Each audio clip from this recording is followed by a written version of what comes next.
This is Bill Ryan here from Project Camelot and Project Avalon, and it's 20th of February 2010, and it's my great privilege to be meeting again with Klaus Donner. And in this video presentation, it's going to be an interview of the difference, because I'm going to do very little talking indeed, maybe none at all, and Klaus is going to be doing an audio commentary on one of his extremely special, unusual and fascinating slideshows about the artifacts and the various phenomena that he has been researching, discovering, investigating personally all over the world, relating to what I think you could legitimately call the hidden history of the human race. Would you say that that's a good summary, Klaus? That's a very good summary, yes. So I'm going to step back here, and what follows now, just kick back and enjoy this slide presentation, and Klaus is going to take you through his own journey. You can accompany him on his own journey through his own discoveries. And take it away, Klaus. What are we looking at here? I can see an array of pyramids. What's the significance? The significance is that you can find pyramids all over the world, on each continent. And the question is, when and who did build those pyramids? Why many of those pyramids all over the world are looking very, very similar? Another question is, did there really exist a global civilization? And I think many of our researchers are really telling us that once upon a long time a global civilization existed. But how many thousands of years ago, we don't know. Most of the audience of Project Camelot may know about the story of one stone pyramid building found in 1984, 25 meters under the sea level in Japan, on the island of Yonaguni, which is the southeast Japanese island belonging to the Ryukyu island group. And there is still a struggling of some international archaeologists who are saying that these monuments were done by nature. But my friend Professor Masaaki Kimura did several years since then researches not only on this monument, but also he found several others close by. On the right side down you have a model, and one thing nature is definitely not doing on top of two platforms of this monument. There is one huge stone turtle and one huge stone bird like an eagle. Nature is doing many things, but not such a precise, perfect monument. And the question is, where are all the stones? If nature would have done it broken down, where are those stones? There are also streets, and there was also found a stone stadium like a Roman Colosseum with stone seat rows and stone stairs. Nature is great, is doing many, many great things, but not such perfect buildings. Here you have the huge stone turtle, and you can see also how small is a diver against this big monument. Here you have one street with stairs going up.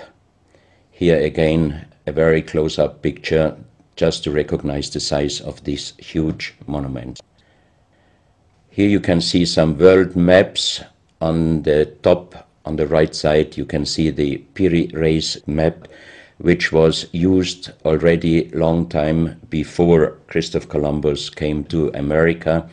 And you can see how perfect this map was already in the beginning of the 16th century, showing part of Europe, of Spain, Portugal, part of Western Africa, and also part of South America. We do not know until now who was able to make such a perfect map already centuries ago. And on the rest of the Piri Reis map, which we do not show on this picture, you can also see the Antarctic without ice. In 1956, researchers found out that the Earth under the ice mass at the Antarctic is exactly like the Piri Reis map was showing. So this Piri Reis map should be at least older than 10 to 12,000 years. But the next question would be, who was able to make such a wonderful world map? On the left side, on top, you see Atlantis, done by Athanasius Walzemüller, and the map is the other way round. He did it the other way round, and you can see the continent between Europe, Africa, and also America. And you can see on the left side down different sides of a huge stone world map. This stone world map was found in 1984 while gold digging in Ecuador in an underground tunnel system with other 350 artifacts which do not really fit any known and existing South American pre-Columbian culture. On this stone map is a natural quartz line, a white one, and this is the front side of the world stone map, and you can see approximately in the Near East, close to Saudi Arabia, you can see an inlay as an eye. And from this eye to the right and to the left is a natural quartz line going on the right side over India, Thailand, and also there's a long island on the right side, which Professor Kimura's research gave him the statement that from the northeast Japanese island until far down after Taiwan, once there existed a huge continent. But then this world map must be older than at least 10 to 12,000 years. And here is the back side, and you can see on the right side coming the quartz line passing in the Atlantic, a continent, Atlantis, which in our days does not exist anymore. Then the white line is crossing part of South America, and here you have a close-up, and you can exactly see the Bay of Guayaquil, an inlay going up to north, and a round inlay showing exactly the place where there were found those artifacts, and there is also the best quality water worldwide existing. One other very interesting artifact found on the same place in Ecuador is the so-called pyramid with the eye. The eye is an inlay. The stone is gray and white, and you have 13 steps, and it looks exactly like the pyramid with a shining eye on the $1. If you put this pyramid under black light, the eye is shining very strongly, and it looks really like an eye, but not real like a human eye. Here you have a close-up of the eye, and you can see the colors of the inlay. On the bottom of this pyramid, you have the inlay in little gold plates showing the Orion star constellation, and you have unknown writing. The translation of Professor Kurt Schildmann, who was the president of the German Linguistic Association, and he was perfect in more than 40 languages. He was able to translate this writing. He called it pre-Sanskrit because it is older than the oldest writing. And the translation of these 4 letters you can see here, his translation is "the Son of the Creator comes."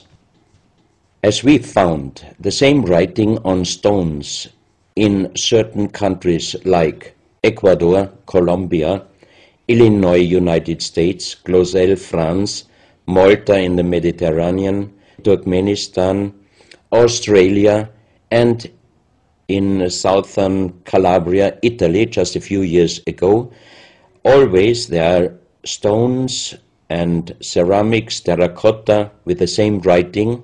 That means this writing existed once worldwide, and that means there must have been a global civilization older than Sanskrit, older than 6,000 years.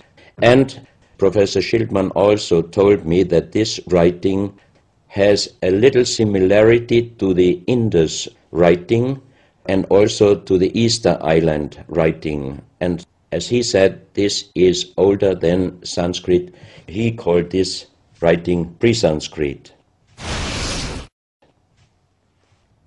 On this stone, you can see on the top the 2 eyes, and then you see the right hand holding the pyramid and putting the left hand on top of the pyramid. That means showing how to use this pyramid with the eye. On this stone you can see an encarving, sitting a man on a stone holding the pyramid exactly as it was shown on the artifact before. From his eyes are going rays out, and on the right side you see two bowed persons.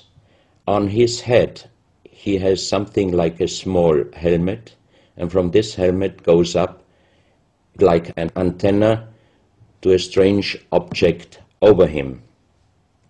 And here you have the photo of the discovered helmet. We could not yet make a metal research or checking what kind of metal was used, but you can see in the center of the helmet that something is missing, and that might have been this kind of antenna which was shown on the artifact before. Another very strange finding from the same place is one big jade cup and 12 little jade cups. As the 12 cups are man-made and each one is a little bit different in size, if you fill them up perfectly with water and you put the 12 cups of water inside the big cup is completely filled. The next strange thing is that you can see on the little cups numbers which are looking like the Mayan numbers, but if you compare them with the Mayan numbers, you find out that there are some little differences. And on the big cup you can see a perfect inlaid star constellation, also showing the Orion and other stars. And inside the big cup it is very, very magnetic, and outside the cup nearly nothing. Professional geologists are saying this is impossible, because if a stone has metal particles inside the stone, it must be same magnetic from both sides. Here you have a close-up of the big cup, and you can see a perfect inlay of star constellations, and they are shining very brightly if you put black light on it. Here you have some small cups that you can figure out more clearly the style of the numbers inlaid in a strange material, also shining under black light. That's another piece, a jade plate with the same star constellation inlay like on the big cup, and two persons facing the sky, and on the next picture you can see that also the eyes of these two statues and the star constellation is shining very strongly under black light. This was once a hard-formed brown stone, changing the color in the center of the stone into black, which usually in nature does not happen. And you can see, if you look very close, you can see a face with closed eyes, with a mouth, the nose, a long beard and long hair. On the left side, the face and also the stone is broken. This is the reverse side of this stone. You can see a spiral and a triangle. The center of the triangle is very magnetic, also shining under black light. Here we have the backside of a cobra. The cobra never existed in South America, but this one was found at the same place. On this side of the cobra head you have 33 lines in lines. So 33 is also a very mystical number since long time. And on the left side and right side you have 7 points inlaid, and maybe these are the chakras. Also this cobra head is shining brightly if you put black light on it.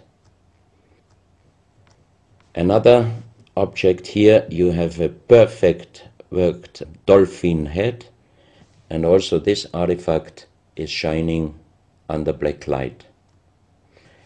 Here you have a kind of stone helmet. You can put this granite stone helmet on your shoulders, or you can lay your head inside it, and the inlay points which you see on this helmet, some experts told me that these points are exactly the acupuncture points on the human head.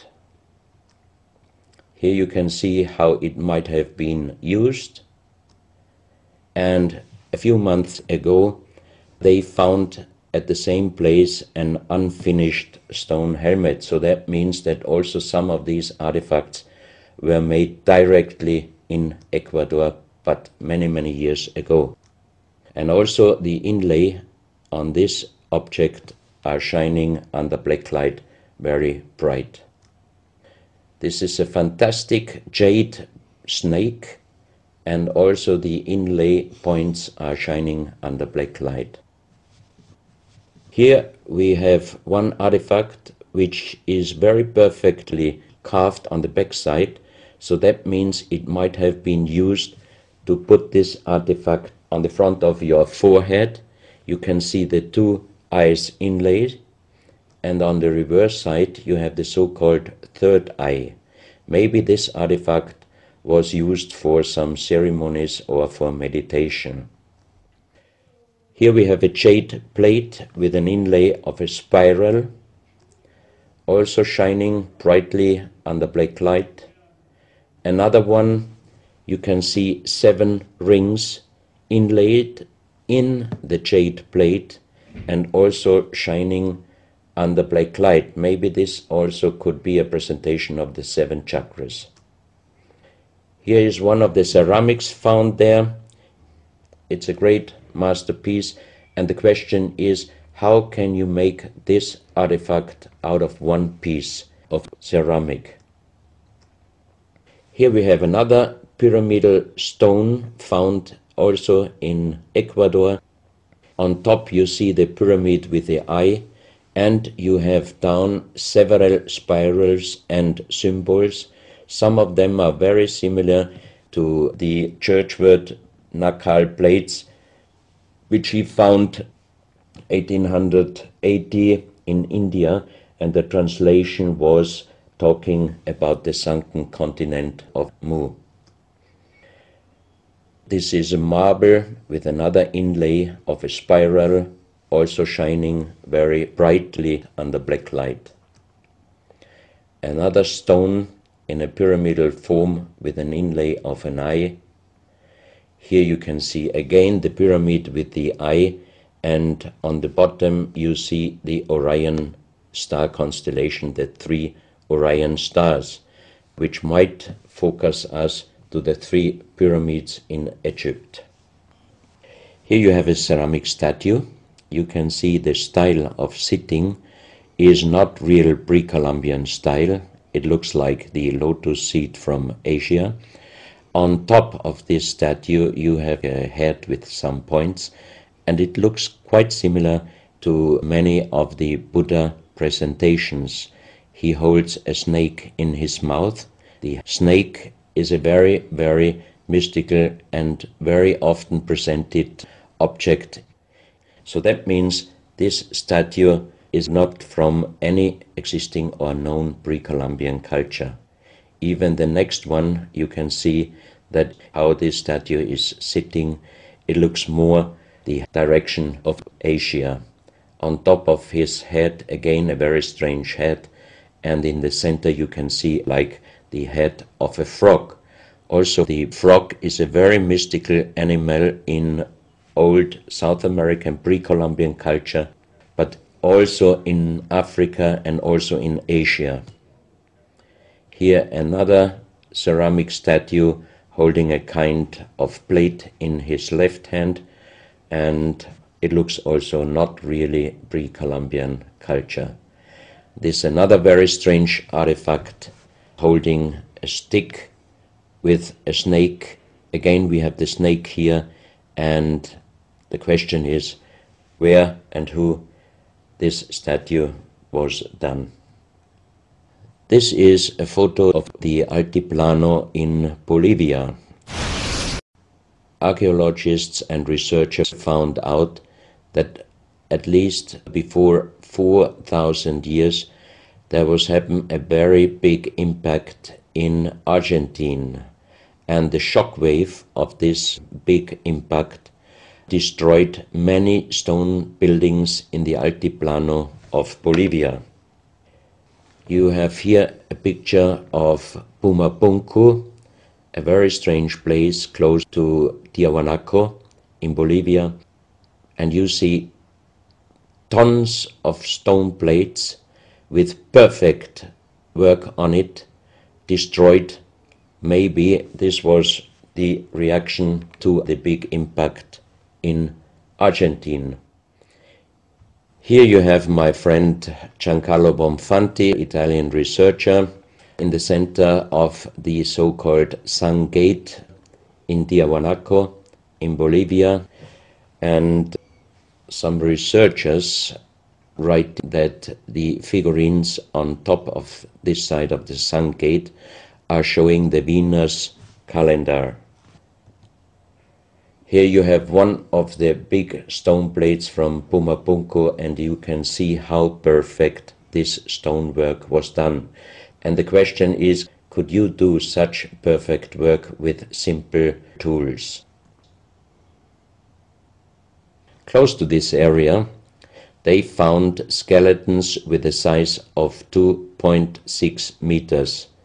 And the picture on the top shows you the skull of one of these skeletons, and it looks like it is deformed, but definitely these skulls are not deformed. They are natural style, like an egg. On this photo you see how strong the jaw of those skulls were. This is a front view, and the most interesting photo is this one, because you can see that the top of the skull does not have the three plates which we have as Homo sapiens, and that shows us that these skeletons are not Homo sapiens. What we might be able is doing a DNA check and an age dating on these skeletons, because we are very much wondering what kind of humans did exist long time ago and how long ago. On the next pictures I show you some artifacts found close by the real giants, and when I first time got this mask in my hands, I tried to look through the two eyes. At that time I didn't know that they were belonging to 2.6 meter skeletons, and I was just wondering, why did they make masks where you can only look out from one eye?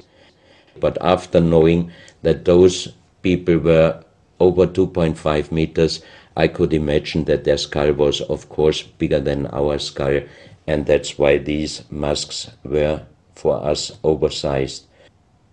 That's another mask from Bolivia, another one with very wonderful encarving, many spirals and many symbols, which we also found in many other cultures.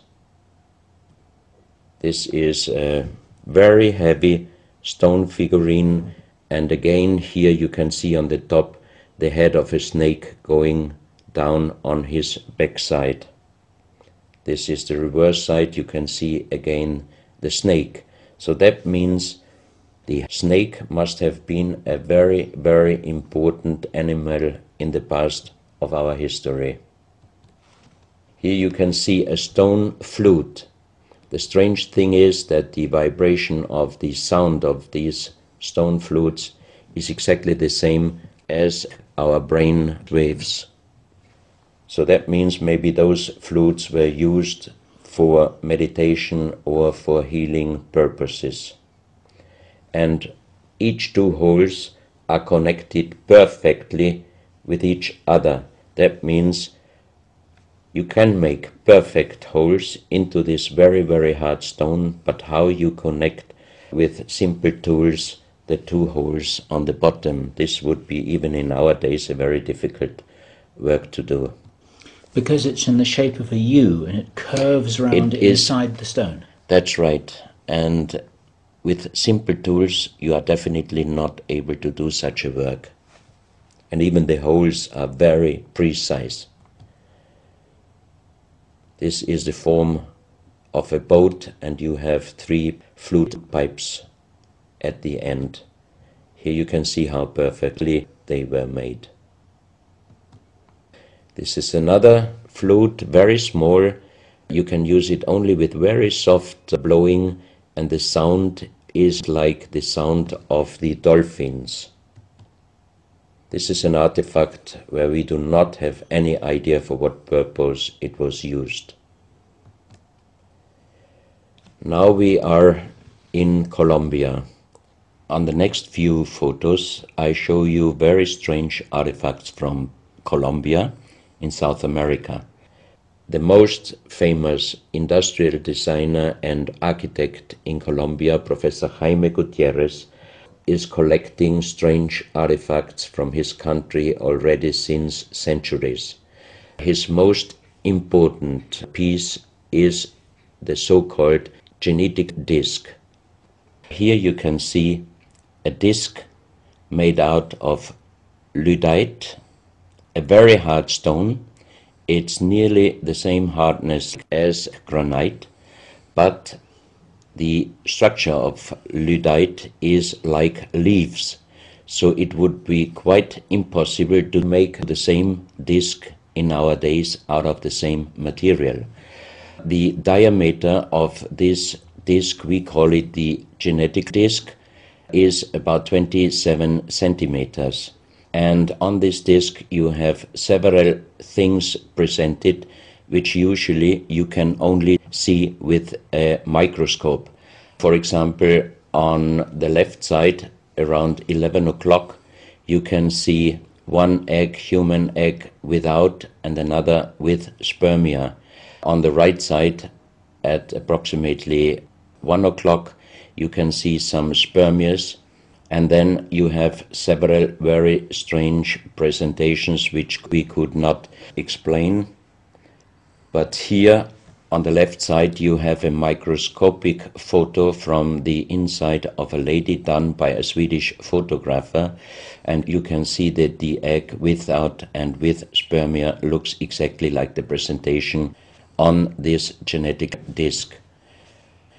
On the reverse side you have on top several presentations of fetus in different size, different age, ending up with looks like a little child.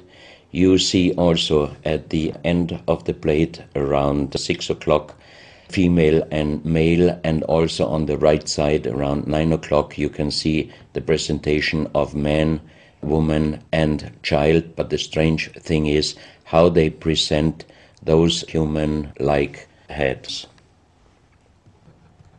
Here you can see a knife done by the same material, lyddite. On top of the knife, on the handle, you have mother's head, beyond you have the child's head, and the umbilical cord is going around the neck of the child. So that means this knife would have been used to cut the umbilical cord, saving the child's life. This is a close-up mother, child and umbilical cord. This is an instrument. It might have been used for helping the child coming out, leaving the mother, when there were some complications. And it is also made out of the same material, lyddite. You have here the vagina and the child's head coming out, and on the reverse side you can put only your thumb inside.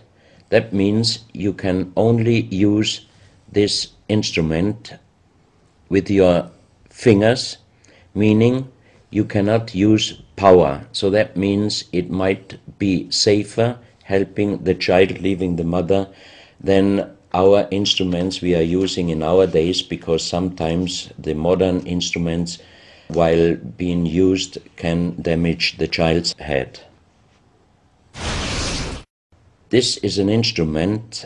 It might have been used for helping the child coming out, leaving the mother, when there were some complications. And it is also made out of the same material, Lydite. You have here the vagina and the child's head coming out, and on the reverse side you can put only your thumb inside. That means you can only use this instrument with your fingers, meaning you cannot use power. So that means it might be safer helping the child leaving the mother than our instruments we are using in our days, because sometimes the modern instruments, while being used, can damage the child's head. This, we think, is a medical instrument. It is also Lydite, and it's a perfect form. Another one, and these are other ones, they are very much smaller than shown on this photo. And when we did a material check in Vienna, the most expert worldwide checked those pieces. First of all, the material. Each one is done with Lydite, and the form itself, he checked them, and finally he said, I cannot tell you how they were done, who did they make, but the only thing I can definitely tell you, from the same material in our days, we cannot make the same instruments. So how old they are, we do not know, but as they were found in Colombia, and they do not fit any existing pre-Columbian culture, we must consider that those artifacts are at least older than 6,000 years. But we cannot explain what kind of technology they did use to be able to make such instruments and such tools made with Lydite. You can see each piece fits exactly every kind of hand, never mind how big the size of the hand was. Each instrument, each tool fits exactly each hand which was using those instruments. This face looks a little bit like the Maui, the big stone statues from Easter Island. Here you have a close-up. This, in joking, I call it the dentist chair. Perfectly done, but again, same material, Lydite. And the strange question is, why, if they could make such perfect figurines out of this very difficult material, why did they show the human face always with big round eyes and a little nose and a big mouth? There is no real explanation possible. This is again one piece from Colombia, Lydite. On the front side you see the mother holding the baby, and on the back side you see the man with armors, most probably for hunting. This stone figurine was found in Colombia. It looks exactly like the Maui statues from Easter Island, but it is only about 30 centimeters in size. This is another masterpiece of stonework. You have on both sides presented one bird, but if you look at the front side, you can see that the two birds presenting a face, and on the left side, between the bird's head and the wings, you see again this unknown writing which we found on stones from all over the world. This is the mother holding a child, very strange face, and it's a kind of jade material. This is another stone from Colombia showing an armadillo. On top of the armadillo you can see a strange face with long ear and two horns on top. On this artifact you can see a smiling face on top. you have two triangles on this side, and on the other side, on the right side, you have a face. Again, the animal face on the right side, and some unknown symbols. And on the bottom of this object, you see an animal, looks like a crocodile. Now we are moving to Guinea, West Africa, very close to the border with Mali.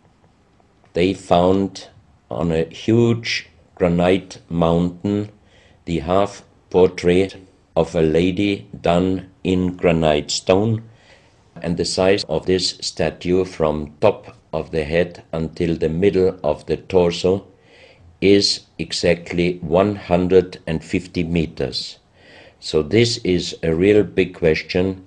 Who might have been able to do such a huge granite half-portrait in a mountain at least 10 to 12,000 years ago, because the Italian geologist Professor Pittoni was on the spot. He did these photos and he checked the earth on the bottom of this mountain, and his calculation was that this stone monument must have been done at least 10 to 12,000 years ago. But then we have the real big question: who could have been able to do such a big stone monument? Even in our days, it would be impossible, or at least it would cost so much money that it would never be able to do. And if you look at the close-up of the face, some experts told me that this face definitely is not European, but also, of course, not black African. It must be either South American or Asian culture. But then again, we are at the point 10 to 12,000 years ago. It might be the civilization, the lost civilization from Atlantis. Close to this area in Sierra Leone, Professor Pittoni was in charge of diamond excavations. And as he heard in this area a legend about Allah was angry with some angels, and he put them into stone and throw them to the earth. He put the sky, also made it into stone and throw it to the earth, and he put the stars and throw them to the earth. The legend says that the sky you can see on this stone, they call them sky stones, sky blue stones found in this area under the earth. And we did research in Vienna. This is definitely artificial stone. It's not a natural stone, and all the material could be found, but the only thing they could not inform us is what kind of color did they use to get this real sky blue color.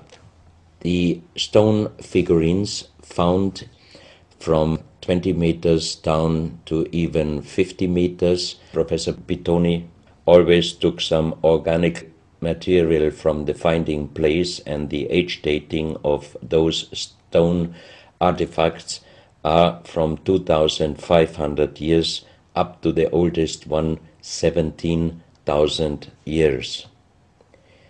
Here you have a granite stone, so-called nomoli, stone nomoli, with very nice encarving.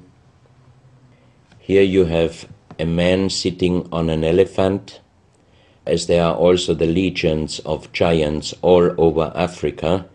You know how big is an elephant. It's a wonderful stonework. It's very hard and very heavy. There are also some artifacts showing half human or human with the head of a reptile, holding a kind of pot in their hand, and they could put something inside this pot, and also on top of several nomolis there is a hole for putting something inside, and most probably they were used for ceremonies.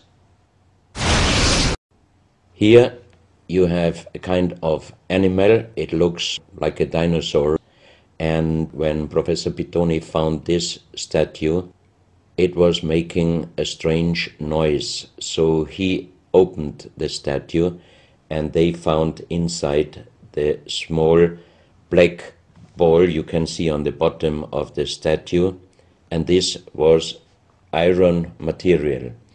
When we did the research on this artifact and especially on this metal ball, next morning the professor called me and told me that somebody must have done a bad joke to me. I asked why, because the result of the research was this metal material is chrome steel, and chrome steel was found first time at the beginning of the 20th century in Austria. That means it was impossible inside a statue with the age of approximately 17,000 years. But when I called immediately Professor Pittoni, he was laughing and he said, I'm a geologist. If a statue is making a strange sound, I do not open it just right away, but I did several X-rays, and you can see here on the right picture one of the X-ray photos, and you see that inside the closed statue already the round ball, the chrome steel ball, was existing. On this X-ray photo you can see exactly, and also Professor Pittoni saw that this statue in former days already was opened but perfectly closed again, and he called a specialist who opened it exactly concerning this photo, the small stone ball which was closing the hole inside, and you can see that the metal ball was already existing. Some of you might have watched several pictures, photos on the internet of giant skeletons found in desert, in India, in China and other places. Most of those photos were competition photos to present Photoshop. Perfectly done. I also was quite impressed when I received first time one of those photos, but these photos I'm showing you now, they are definitely not coming out from a Photoshop competition. These photos are real skulls and skeletons.